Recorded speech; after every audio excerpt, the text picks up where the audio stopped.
Morning people wake up for peace and quiet. McDonald's breakfast people, we wake up for the sweet rush of getting that warm, delicious breakfast right before it ends. With McValue at McDonald's, get any size pumpkin spice iced coffee for just 99 cents until 11 a.m. And try our pumpkin and cream pie. They're spiced and priced so very nice. Price and participation may vary. Cannot be combined with any other offer. Ba-da-ba-ba-ba. For 25 years, Brightview Senior Living Associates have been committed to creating a vibrant culture and delivering exceptional services, making Brightview a great place to work and live. If you're looking for a rewarding opportunity to serve your local community and grow, we want you to join our team. Brightview Senior Living is growing and actively seeking vibrant associates to join our community teams, including directors, healthcare, activities, hospitality, and dining. Apply today at careers.brightviewseniorliving.com. Equal employment opportunities. Text BV Jobs to 97211 to apply. And Doug. Here we have the Limu Emu in its natural habitat, helping people customize their car insurance and save hundreds with Liberty Mutual. Fascinating. It's accompanied by his natural ally, Doug. Limu, is that guy with the binoculars watching us? Cut the camera. They see us. Only pay for what you need at libertymutual.com. Liberty, liberty, liberty, liberty. Savings vary. Underwritten by Liberty Mutual Insurance Company and affiliates. Excludes Massachusetts.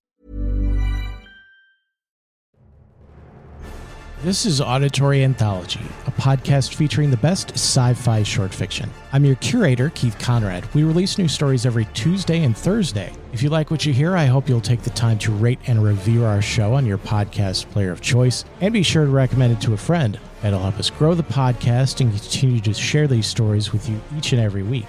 If you have a story you'd like to contribute to the series, you can visit submissions.soundconceptmedia.com or just follow the link in the show notes.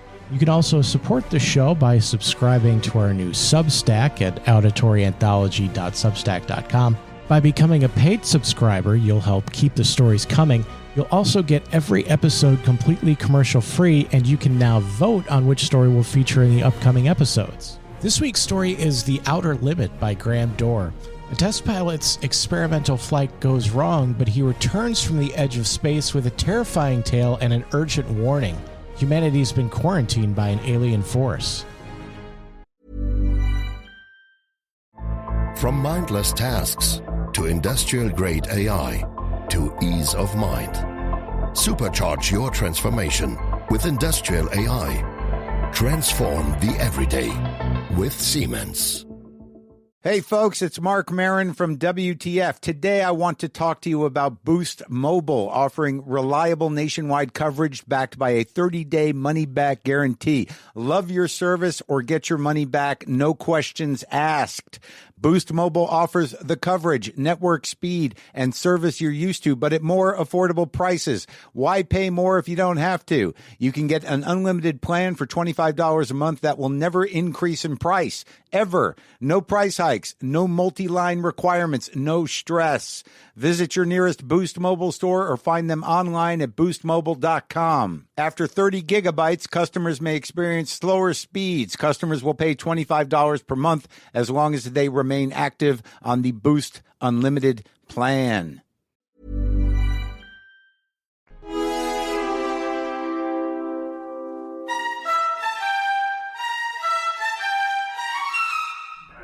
The vast concrete runway stretched endlessly across the desert of the American Southwest. Against the backdrop of sand and scrub brush, a giant metal ship stood like a silver needle aimed at the stars. Its hull gleamed under the harsh desert sun, every rivet and seam speaking of humanity's newest attempt to pierce the veil between Earth and the infinite black beyond. Countdown for blastoff. A loudspeaker crackled across the field. X-5, 4, 3, 2, X-1, fire. The year was 1965, and in 5 minutes, test pilot Steve Weston would ride this experimental rocket beyond anything humans had achieved before, to the outer limit of Earth's atmosphere and perhaps beyond. Attention, attention! The announcement system blared. Clear field for takeoff. Clear field. Inside the control bunker, Hank Hansen checked his watch. 5 minutes, Steve, he said. Steve's voice came through the radio, steady and confident. Right. he replied. "Warm her up, Charlie," Hank instructed his chief engineer. "I want to go over a procedure again, Steve," Hank said, unable to shake the knot of worry in his stomach. "Don't worry, I got it straight," Steve assured him. "We'll just make sure," Hank insisted. "Okay," Steve began, his voice carrying the practiced cadence of a man who'd run through this 100 times. "I take her up on jets to 50,000, then I cut in the rocket." "No, lower," Hank interrupted, "or your tail blast will burn out 3 counties." "I climb 4 minutes on rockets, then start maneuver tests," Steve continued. "Remember that. No more than 4 minutes," Hank warned. "The ship isn't like those strato-rockets you've been testing. She's the first one built for outer space. If she works, you can go clear to the moon." "Might have known I'd have brought my toothbrush," Steve quipped. "Not this trip. Now get this, Steve," Hank said, his tone serious.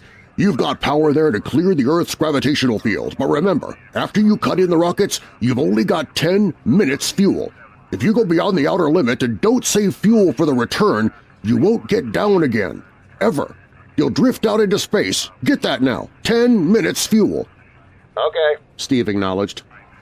Hank glanced toward the empty viewing gallery. "As far as I'm concerned, this project is a lot more important than that cosmic ray bomb they're testing out in the Pacific tonight. The Security Commission brass doesn't think so. I don't see any undersecretaries or anything. Don't you worry, Steve. In the long run, our ship will make the CR bomb back-page stuff," Hank said. "But in the meantime, it's just as dangerous. Now remember, half the principles in this ship are pure theory, slide rule stuff. If anything goes wrong, we may have to scrape you off the landscape with a soup spoon." "You have a charming sense of humor," Steve retorted. "Here's what I'm getting at, Steve. We're risking your neck in this test," Hank explained. "Anything blows, we don't want to have the next man pull the same boner. So keep your mic open, keep talking. If anything goes wrong, we want to know exactly why. And we won't be able to ask you. Let us know before you pull every switch, before you do anything. Got that? Even if you only have to blow your nose." "Well, I guess that's about all, Steve," Hank said after a pause. "Hey, that reminds me. If Mary calls, I'm just up on a milk run. I didn't tell her today was it." "How is Mary?" "She's okay, but she's due about now, and I don't want to get her nervous." "Hey, I didn't know the baby was that close. Steve, you know I really ought to be sending a single man on this job." "What, you cut me out of a soft paycheck? Forget it, Hank. You know you can't get anybody else that could take 15 G's acceleration when those rockets cut in." "Yeah, I know," Hank said, checking his watch again. "It's time, Steve." "Yeah, I'll see you later," Steve replied. "Don't worry, Hank. I'll sweat for both of us." "Button her up, Charlie," Hank ordered. "So long, Hank," Steve called out. "So long," Hank said. "We'll give you the light from control." In the control room, Hank settled into his position as Steve's voice crackled through the speakers. "X2JTR to control. Are you there yet, Hank?" Steve asked. "Okay, Steve, I'm ready to go," Hank confirmed. The radar operator looked up. "Mr. Hansen?" he asked. "Ready on radar, Sergeant," Hank said. Elsie, the communications officer, suddenly stood. "Mr. Hansen, you better see this," she said. "What is it, Elsie?" Hank asked. "Message center for Steve," she explained. "Mrs. Weston's just left for the hospital." "What?" Hank exclaimed. Hello, Steve," Hank said into the microphone. "Yeah?" Steve replied. Stand by a minute," Hank told him, his mind racing. "Shall I hold it up, Mr. Hansen?" someone asked. "Yes. No. Wait just a minute." "It's too late," Hank said, reconsidering. You better not tell him." He paused. "Maybe he's got enough to worry about." "Hey, what's holding us up, Frank?" Steve's voice came through, slightly impatient. "Something on your mind?" No, there's nothing, Steve," Hank said. "I just wanted to say good luck." "All right, Charlie. Give him the light," Steve's voice said, signaling he was ready. The launch sequence began. Steve's voice maintained its professional calm as he reported each milestone. "All right," said Steve. "I'm reading you clear. I'm at 20,000, airspeed 600, it's running fine. Soundproofing works. There's a 3-degree waiver in AGY pressure. Got that, Charlie?" "Check," Charlie confirmed.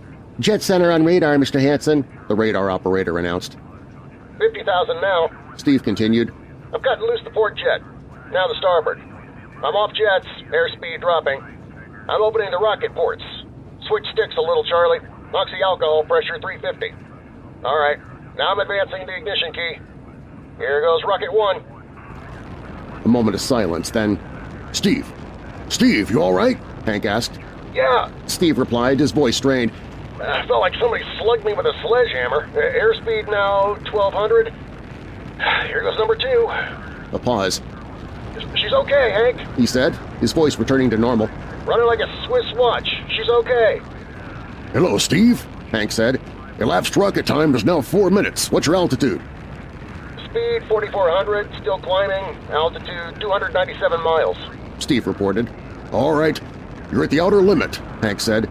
"Level off for maneuver tests. You've got exactly 6 minutes fuel left." I'm starting to 3-degree left bank, Steve said. She's a little sluggish.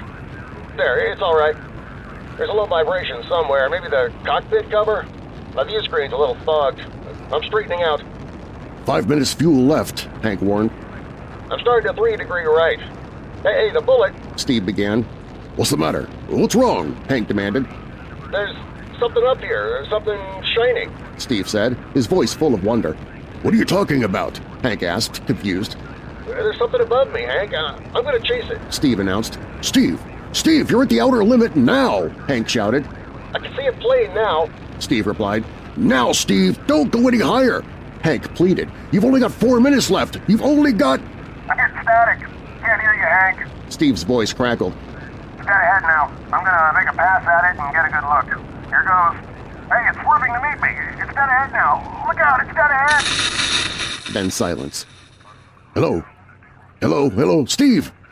Steve, come in!" Hank said, his voice filled with dread. Hank watched the fuel gauge timer. 9 minutes fuel gone. Hello, Steve? Steve, listen to me. What happened? Where the devil is he? Hello, come in, Steve! Steve, come in, hello!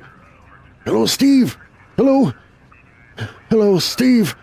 He said, repeating the futile calls.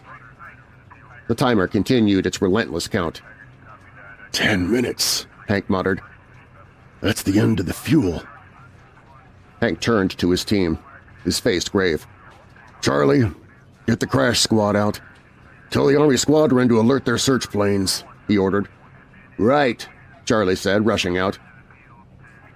9.5 minutes gone, Hank muttered, returning to the radio. "Hello? Come in, Steve! Steve, come in!" Hours passed. The control room had become a vigil. "How long's it been, ma'am?" a voice asked. 10 hours, Mr. Hansen," Elsie replied. "Nothing more on radar, Sergeant?" Hank asked. "Screen's blank. Colonel Carulli called in. The search planes are back. Couldn't find anything," the sergeant reported. "Should be some trace," Hank said. "He couldn't have bailed out, could he?" "You don't hit the silk at 4,400 miles an hour," the sergeant stated. "Either he went past the outer limit and ran out of fuel, or something blew and we'll find the pieces scattered from here to the coast," Hank concluded, slumping in his chair. "Why does it have to be the best man? Always the best man." "Charlie, we got to figure out what was wrong," Hank said. "Right," Charlie said. "Something must have blown." Elsie approached, hesitantly. "Mr. Hansen, there's a message from Northside Hospital," she began. "Steve—" "Well, what is it?" Hank asked impatiently. "Mrs. Weston is fine. It's a boy," Elsie replied. "Thank you, Elsie," Hank said. He turned to Charlie. "It's a boy, Charlie." "Yeah, fine, it's a boy," Charlie said, his voice flat. "He didn't even know that she went to the hospital," Hank said. "How am I going to tell Mary then?" "No, it wasn't your fault, Mr. Hansen," Charlie said. "The ship was tested." Yeah. We'll build another one and some other flying fool will shoot past the outer limit into space," Hank said, his voice weary.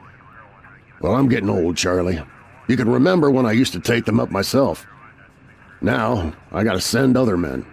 And now I'm afraid every time I hear a jet go off, I jump. Every time I have to send somebody up in a new model, I start to sweat." Mr. Hansen, the radar operator called out suddenly. "Yeah," Hank replied. I think I got something on the radar," the operator said. "No flights scheduled in, are there, Elsie?" Hank asked. "No, the whole day is cleared," she confirmed. "It's coming in behind us," the operator said. "Here he comes, over the building. The roar of engines shook the control room. "What crazy jockey is buzzing the field like that?" Hank demanded. "Is that an Army plane, Charlie?" "I can't see," Charlie said. "Here he comes back again." His eyes widened. "I know that engine. It's Steve." "That's impossible," Hank said.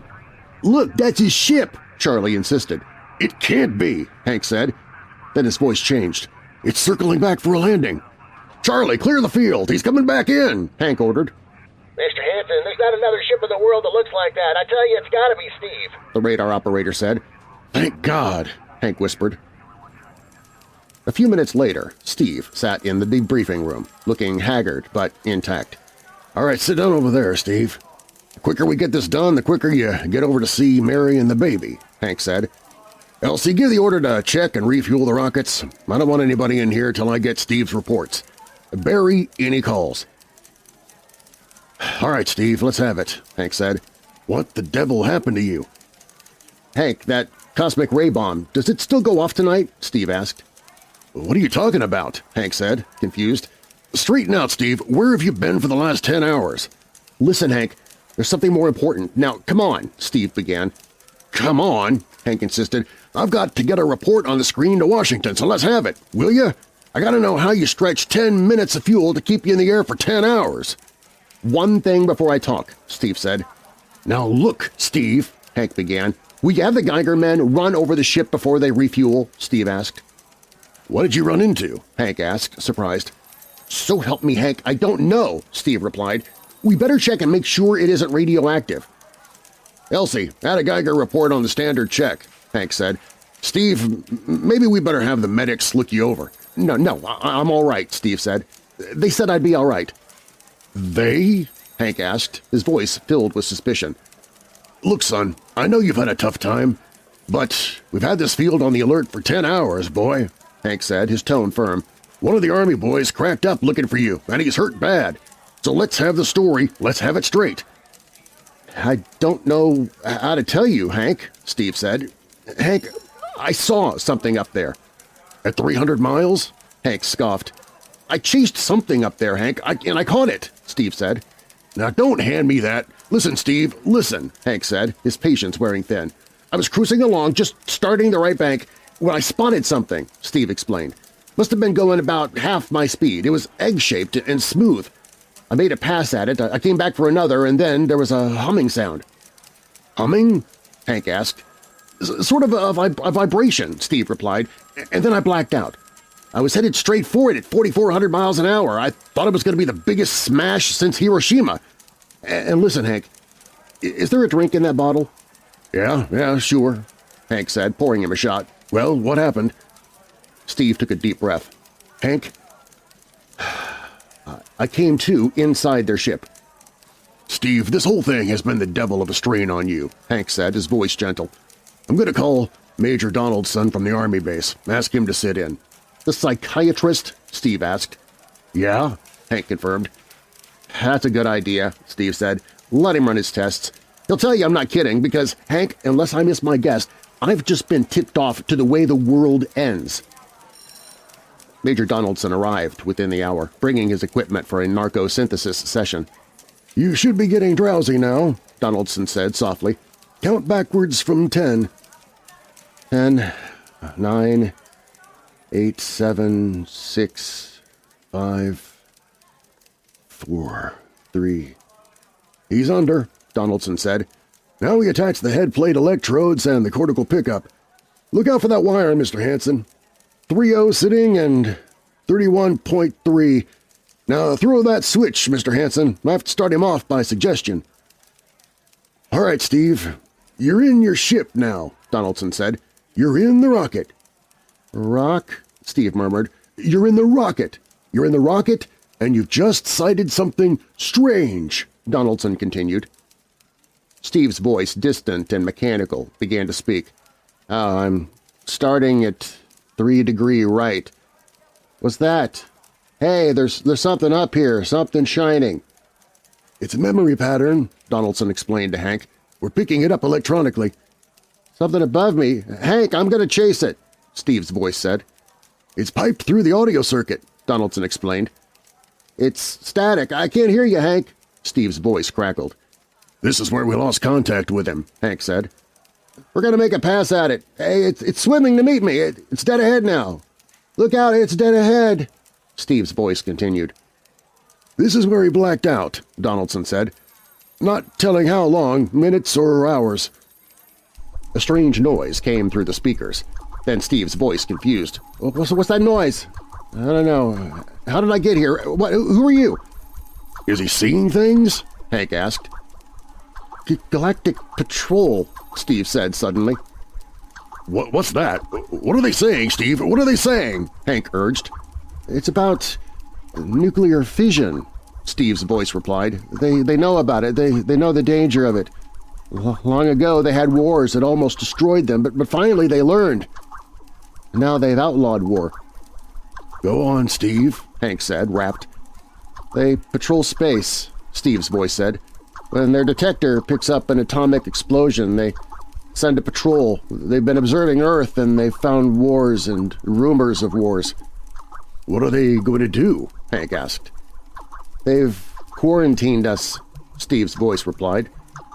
"Quarantined?" Hank asked, stunned. "They've isolated all Earth because we're infected with a communicable disease," Steve said, "because we don't know how to control ourselves yet. Until we learn, we'll be a menace to the whole universe." "What is this nonsense?" Charlie interjected. "Quiet!" Hank snapped. "How are they going to do it, Steve?" Hank asked. "They've spread out a layer here of… I don't know what to call it," Steve's voice said. "It's all around the Earth. It's miles deep. When there's an atomic explosion on Earth, the radioactive particles will drift up to this layer and set off a chain reaction that'll go around the world in microseconds. And that's the end." Steve's voice changed, became clearer. Yes, I understand. I gotta bring back the warning. You're gonna put me back in my ship to bring the warning." Then silence.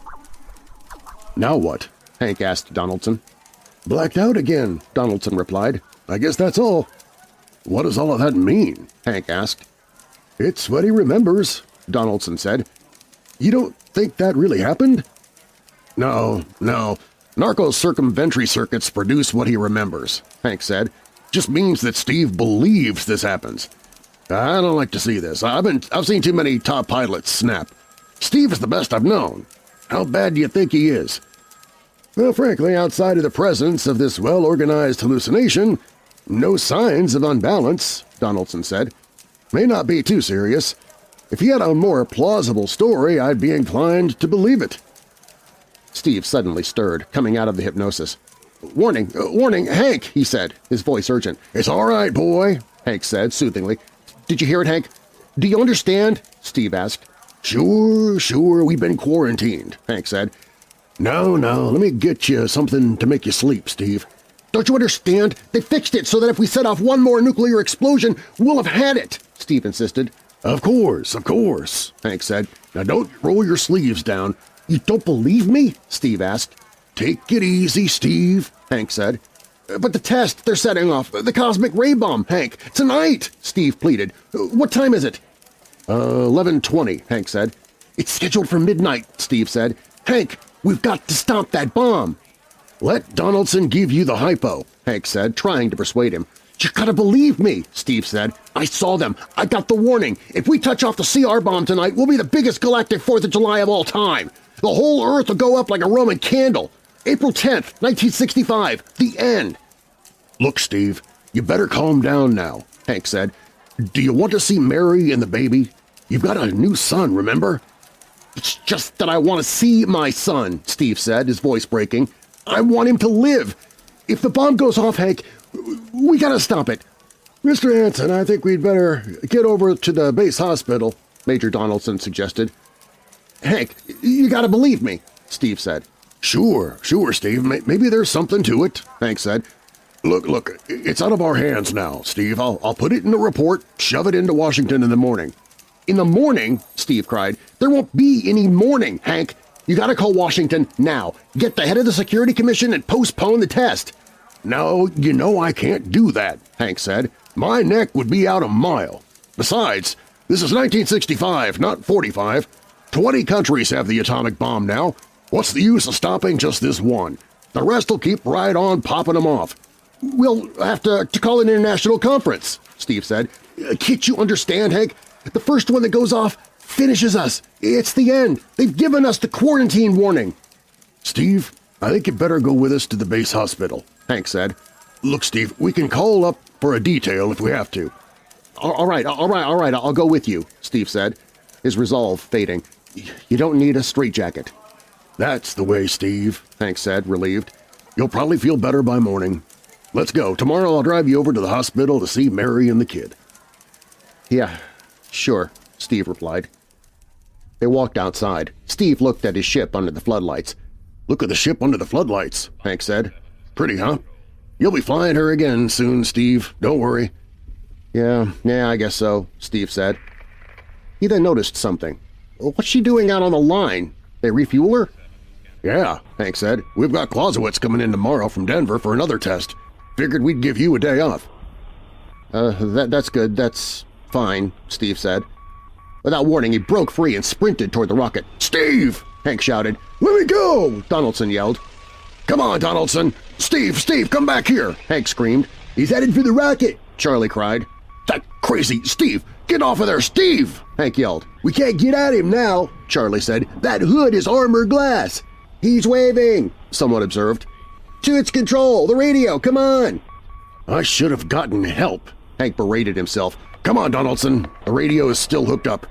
Hello, Steve, Hank said into the microphone. Steve's voice came through clear and determined. Listen to me, Hank. You gotta call Washington now. Look, Steve, come out of the rocket, Hank pleaded. I'll call my men, Hanson, Donaldson offered. Don't try anything, Hank, Steve warned. They refueled the rocket for tomorrow. Take it easy, Steve, Hank said. Listen, you know what'll happen if I fire the rocket tubes down here, Steve said, his voice cold. Steve, don't, please, Hank begged. They'll burn out every building for 5 miles, Steve said. All of us in one big blast. What do you want, Steve? Hank asked, defeated. You gotta stop that bomb, Steve said. You gotta call Washington now. They won't believe me, Hank said. You make that call or I cut in the rocket, Steve stated. I mean it, Hank. You hook my screen to yours in parallel. I want to see exactly what you're doing. All right, Hank said. Just don't fire those rockets. Get going, Hank, Steve ordered. You got 12 minutes to make that call and stop the bomb. All right, I'm making the parallel hookup now, Hank said. Donaldson, you think he'll really blast? Charlie whispered. I don't know, Donaldson replied. Up to now, I'd almost say it was normal, but this Hanson, he's liable to do anything. Steve, there, Hank called out. You getting it on your screen? Yeah, Steve confirmed. Now put that call through. All right, Hank said, picking up the phone. Operator, visit screen to Washington. The visit screen circuits are busy, sir, the operator replied. If you try again in half an hour— This is a Security Commission priority. Break in, get me a line, Hank commanded. Just a moment, please, the operator said. 10 minutes, Hank, Steve warned. Listen, Steve, I'm trying, Hank said. Ready to take your call, sir, the operator announced. Washington Security Commission 3, urgent, Hank said. I want Undersecretary Herbert Ames. The call went through multiple operators, each transfer eating precious time. Finally, Security Commission Ames, a voice said. Oh, hello, Hanson, Ames said. Listen, Ames, you gotta get me to the chief. Are you kidding? Ames asked. He's at the test control room. Yes, I know, but get him for me, Hank insisted. Hey, what's up? Ames asked. You look lousy. Or is it a bad haircut? There's no time, Ames, Hank said. I've got to get him before the test. It's about the ray bomb. I can't take the responsibility. Get it through, Hank, or I blast. Steve's voice cut in. Hey, what's going on there? Ames asked. Ames, my project has a high enough rating, Hank said. This is a priority A call. What? Well, it's your neck, Ames said. Okay, I'll try to get him for you. He's in the control room now. You'll have to switch off your screen and speaker and go on earphones. Too much going on in there. Security, you know. You hear that, Steve? Hank said. I've got to cut the screen. All right. 8 minutes, Hank, Steve replied. Hank put on the earphones, his face tense with concentration as he spoke to someone Steve couldn't hear. The conversation seemed to last forever. Finally, Hank removed the earphones. Hank? Hank! Steve called anxiously. "He's agreed to cancel," Hank said. "The ray bomb won't go off." Thank God, Steve said, his voice full of relief. "All right, Steve," Hank said. "You can come down out of the ship." Steve climbed down from the rocket, looking exhausted but relieved. "Here he comes. He's opening up," Hank said to the others. "All right, Steve, come on down out of the ship." "Hank, I was scared," Steve admitted. "I was plain scared." "All right, easy now," Hank said. "It's all over. The bomb won't go off, thank God. Hey, look, I want to see Mary and the baby. Can you give me transportation now?" "Hey, wait a minute," Hank said, checking his watch. "It's almost 12. They won't let you in the hospital now." "I want to see the baby," Steve insisted. "Well, sure you do, but you've been under strain," Hank said. "I got a shot here for you, Steve. Give you a good night's sleep." "All right. Roll up your sleeve." Steve resigned. Sure, Hank said. "Now that'll make you sleep. Sergeant will find you a bed. Come on, Mr. Weston." "Well, good night, Hank," Steve said. "Hey, I am kind of beat. It's been a tough night." "It sure has," Hank agreed. Steve walked away with the sergeant, and Hank turned to Donaldson and Charlie. "I thought for a minute he was going to blast those rockets and send us all to Kingdom Come," Hank said. "Yeah," Charlie replied.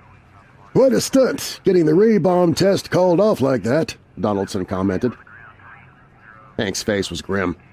"It isn't called off," he said. "But the call," Charlie began. "Ames couldn't get the chief," Hank explained. "I was talking to a blank screen.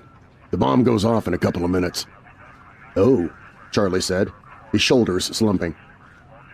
"Poor Steve," Hank said. "He's one of the best.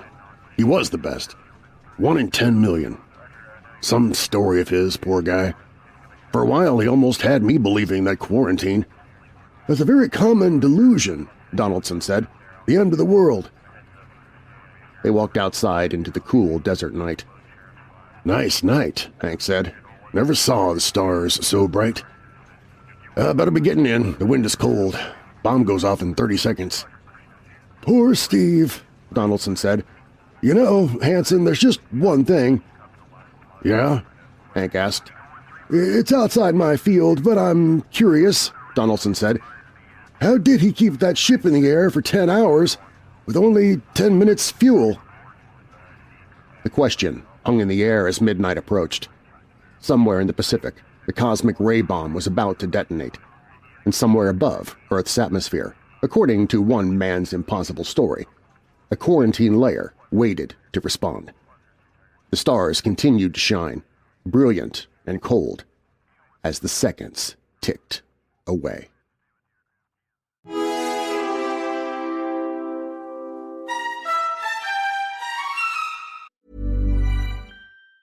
You open the fridge, there's nothing there. So what's it gonna be? Greasy pizza? Sad drive-thru burgers?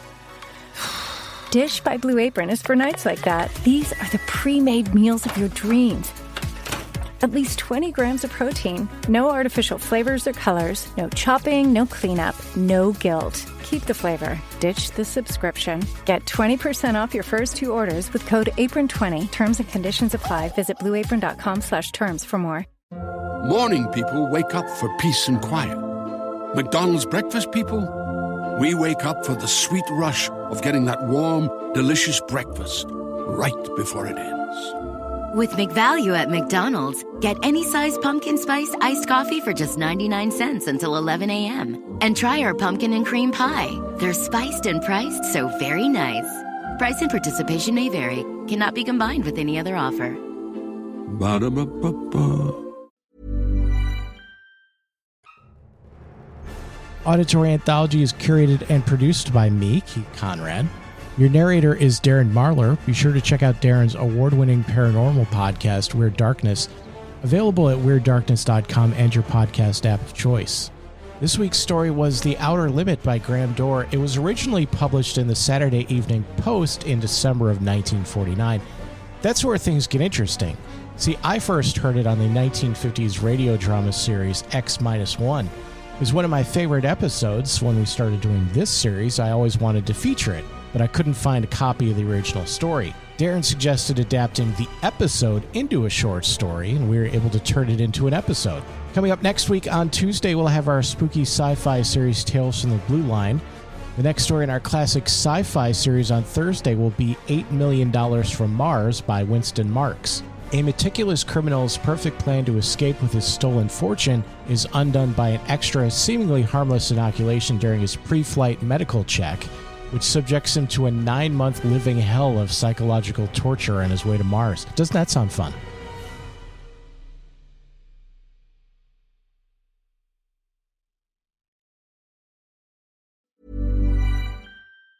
Fall is all about cozy comforts, but when you're prioritizing your health, it's easy to feel like you're missing out. With Hero Bread, you can enjoy all your fall favorites because they're made with Hero Bread sliced bread loaves, tortillas, bagels, dinner rolls, and more. Try their all-new Hero Noodles with 12 grams of protein and just 80 calories. You won't believe Hero Bread's options have 0 to 5 grams net carbs and are high fiber from the taste and texture. They've even got small batch drops of indulgent favorites like the popular Hero Croissant. And right now, Hero Bread is offering 10% off your order. Go to hero.co and use code FALL25 at checkout. That's FALL25 at hero.co. All figures are per serving of Hero Bread. Contains 2 to 18 grams of fat per serving. See the product nutrition panels on hero.co for more information.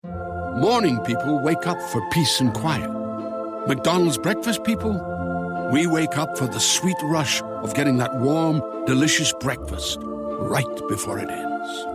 With McValue at McDonald's, get any size pumpkin spice iced coffee for just 99 cents until 11 a.m. And try our pumpkin and cream pie. They're spiced and priced so very nice. Price and participation may vary. Cannot be combined with any other offer. Ba-da-ba-ba-ba. Doug. Limu and I always tell you to customize your car insurance and save hundreds with Liberty Mutual. But now, we want you to feel it. Cue the emu music, Limu. Save yourself money today. Increase your wealth. Customize and save, we say. That may have been too much feeling. Only pay for what you need at libertymutual.com. Liberty, liberty, liberty, liberty. Savings vary. Underwritten by Liberty Mutual Insurance Company and affiliates. Excludes Massachusetts.